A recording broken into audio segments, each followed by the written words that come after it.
The first scream that morning didn't come from a horror movie. It came from Karen's bathroom.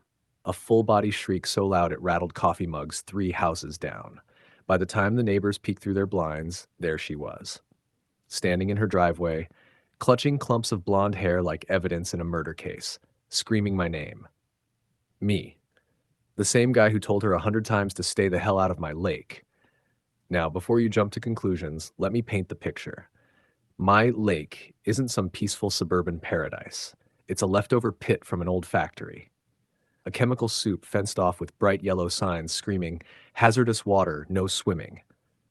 Even the ducks know better. But Karen? Rules were background noise to her. She started calling it the Community Wellness Lagoon, like rebranding poison water somehow made it therapeutic. Every other day, she'd waddle down there wearing a floppy straw hat, cheap sunglasses, and dragging a pink flamingo floaty. Sometimes she brought boxed wine, sometimes a Bluetooth speaker blaring healing frequencies. And every single time she'd wave at me from the sludge and yell, "You don't own nature, Bob." Bob still isn't my name. The first time I confronted her, she hit me with HOA jargon about community access rights. I told her the only thing she had unlimited access to was bad decisions. She just smirked, clutching her floaty like it was a diploma, and said, "You'll thank me when this lake raises property value." Right. Because nothing says premium neighborhood like radioactive algae and the smell of burnt rubber. Before we go any further, comment where in the world you're watching from and make sure to subscribe to Silent Divide Tales because tomorrow's story is one you don't want to miss. Anyway, I tried everything. Complaints, city hall calls, even printed reports proving the lake was dangerous. But Karen just laughed and called it government fear tactics. That's when I realized this was going to end badly. Karen didn't just ignore the warnings, she turned them into a weekly calendar. Tuesdays, Thursdays, and Saturdays became her official lake therapy days. And every session started the same way. Her stomping down the street in a fluffy white spa robe, dragging that pink flamingo float behind her like she was walking a pet. "Self-care is community care," she'd announce to anyone breathing within a 2-block radius. At first, I thought it was a one-woman circus, but then the HOA sheep followed. By week 2, my front yard looked like a discount resort. Foldable chairs, coolers, beach towels, the works. These people were sunbathing in toxic sludge like it was some influencer detox retreat. And guess who was leading the parade? Karen, of course, whistle in hand. She even gave herself a title, Lake Director. Can you believe she actually did that? But then it got worse. One guy started coughing uncontrollably after his session. Karen called it detox. Another woman's arm broke out in blotchy red rashes.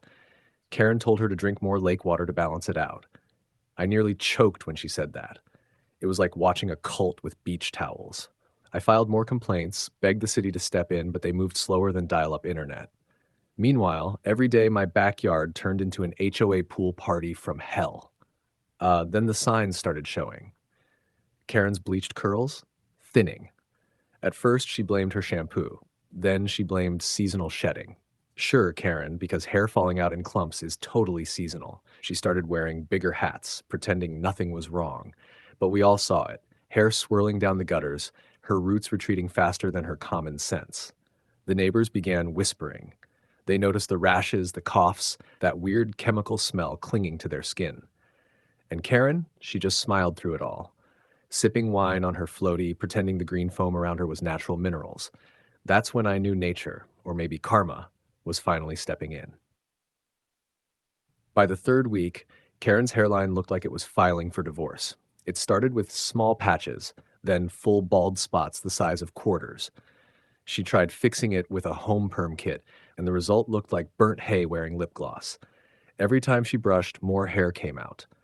I'd sip my morning coffee watching her scream at her bathroom mirror, a 6 a.m. concert for the whole neighborhood.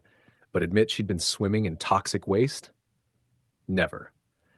Instead, one Saturday, she stormed onto my porch clutching a handful of her own hair like she'd found the smoking gun.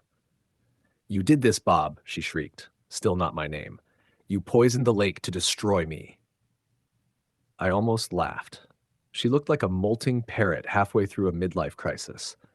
Before I could answer, her loyal HOA army arrived, half of them scratching their arms raw, the other half coughing like they'd swallowed sandpaper.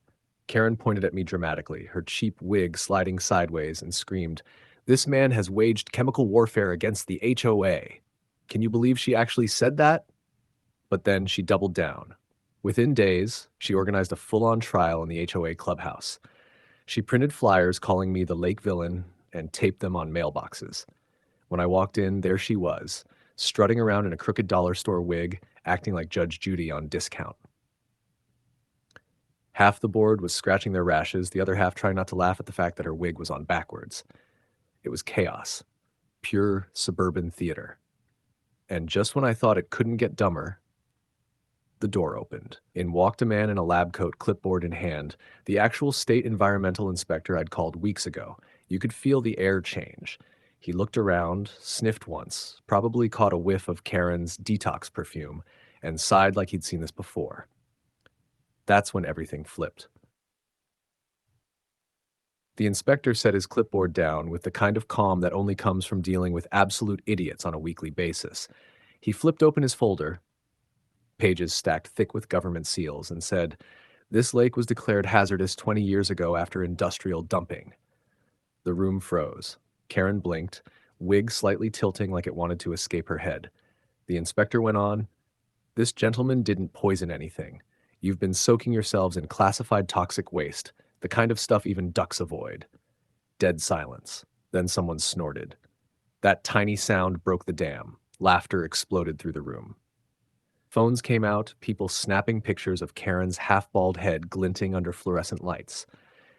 Even the inspector coughed into his sleeve to hide a grin. Karen's face turned beet red, her crooked wig sliding halfway off. But it wasn't just humiliation, it was karma with a sense of timing. Within hours, the neighborhood group chat was flooded with memes. Lake Witch Karen, Patchy the Lagoon Queen, Spa of Doom open Saturdays. Her attempt to sue me backfired beautifully. The city fined her for trespassing, ignoring warning signs, and leading others into hazardous conditions. The HOA board, they bailed faster than rats off a sinking ship. Every one of them suddenly claimed Karen acted alone. Classic. Now, every HOA meeting is a quiet comedy. Karen sits at the far end in her shiny plastic wig, pretending she's still the queen of community health. But no one listens. Whenever she clears her throat to speak, someone coughs dramatically or whispers, "Careful, you'll lose another patch," and the room bursts into laughter. The lake is still fenced off, toxic and untouched, but the legend of Karen's radioactive spa has become neighborhood folklore. And me? I just water my lawn, sip my coffee, and smile every time I hear someone say, "You remember when Karen tried to turn sludge into skincare?" Justice doesn't always come in courtrooms. Sometimes it comes in the form of a crooked wig and a viral meme. Before you go, drop a comment below. Do you think Karen got what she deserved? And don't forget to subscribe to Silent Divide Tales, where poetic justice always finds its target.